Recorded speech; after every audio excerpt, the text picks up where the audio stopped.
Hello guys, in this video I'm going to be showing you how to install Java on your computer.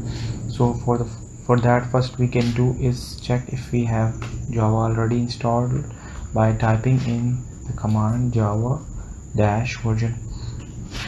So if you have already Java installed, you will see here the version of the Java that is currently working on your system.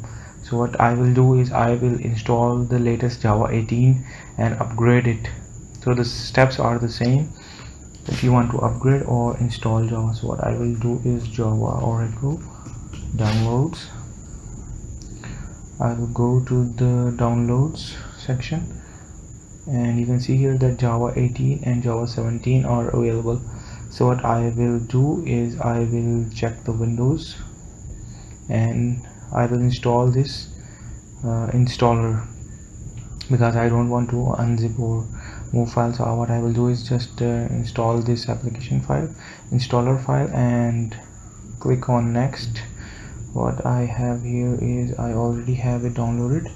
So what I will do is I will open it up. So I have the installer opened here. I will click on next.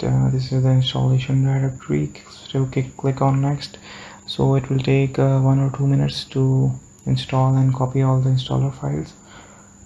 By that time, what we can do is go to the installer directory and go to Java.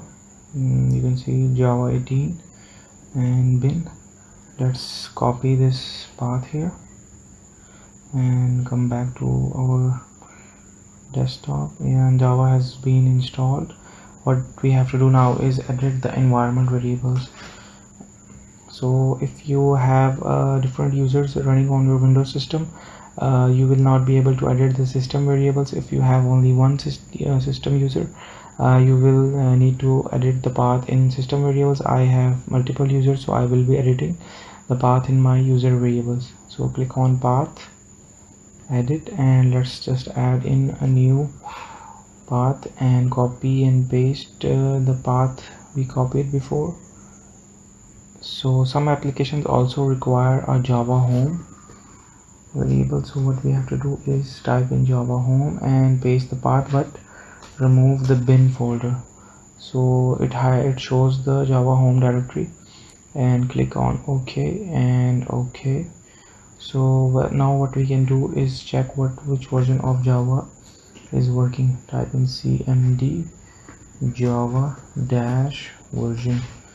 So you can see that our version of Java has been updated to the version 18. So I have a basic system print hello Java is working here. Let's just check if Java is working or not. What I will do is type in Java and press the tab, which will show us the file, and you can see that it prints hello Java is working. What we can also do is compile this to a class file by typing in javac, and this will create a class file, as you can see here. And now we can execute that class file. We have to remove the .class. You can see that it prints out the fine hello Java is working. So I hope you liked the video. If you have any questions, you can go to the comment section and write them up, and I will make sure to answer them. Thanks for watching, and keep on watching.